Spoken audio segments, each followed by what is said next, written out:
ये सोना दिल चोरी के चल गई कोना, के सोना दिल चोरी के चल गई कोना। चलिए, दीपक दिलदार कहीं ना कहीं सेलिब्रिटी स्टार है। फिल्म कौन कौन शूटिंग हुआ है दर्शकों को बताइए।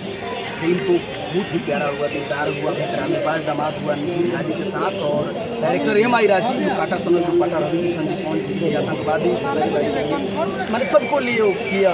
अभी आई मिलन की रात किए दिनेश लाल, तो बहुत अच्छे मेकर हैं। और मैं क्या बताऊं, काम करके बहुत अच्छा लगा। निधि झा के भी स्वभाव मुझे बहुत अच्छा लगा, उन्हें सपोर्ट किया। ऐसे भी नाम जानती थी, तो ये आप लोग का, मेरे चाहने वालों का आशीर्वाद है। कहीं ना कहीं प्यार है आपका भी, और प्यार से यहाँ पर कई मीडिया कर्मी यहाँ पर पहुँचे हुए हैं आपका इंटरव्यू और बाइट लेने के लिए। नए सिंगरों के क्या कहिए? नया सिंगरों के लिए मैं यही कहूँगा, संगीत एक साधना है, तपस्या है, साधे स्वर साधक बनिए और खूब आगे बढ़िए। अभी यहाँ पे मेरे सब छोटे भाई भी जुटे हुए हैं। सनी सिंह बबुआन पहुँचे हैं, सनी सिंह राजपूत, हमारा आकाश मिश्रा म्यूजिक डायरेक्टर। अभी गाना गाने की बड़ी प्यारा म्यूजिक भी है उसका। अरे रगड़ तारी भीत में हो भौजी चरित में, दीपक दिलदार ऑफिशियल पे अभी एक गाना आ रहा है जो सोना जी कर रही है, दिले बड़ू दागा तो मिली पड़ी तरह आगा।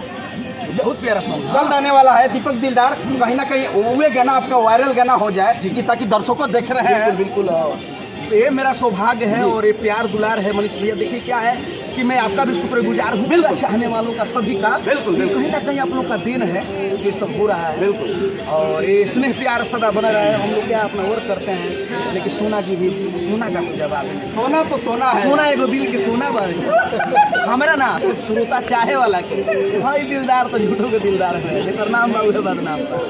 लेकिन बहुत अच्छा लगता है। सूट पटियाला वाला भी मेरे गाने की कोई जवाब नहीं था।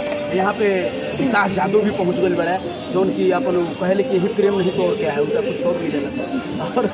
और हमारा आकाश दर्शकों के लिए वो गाना वायरल हो जाए ये अच्छा लगे। भैया रिलीज तो नहीं के, लेकिन गा देता नहीं। हाँ। गा दी हो जाए, चोरी हो तो चोरी हो, निकल जाइए, खबर चलावल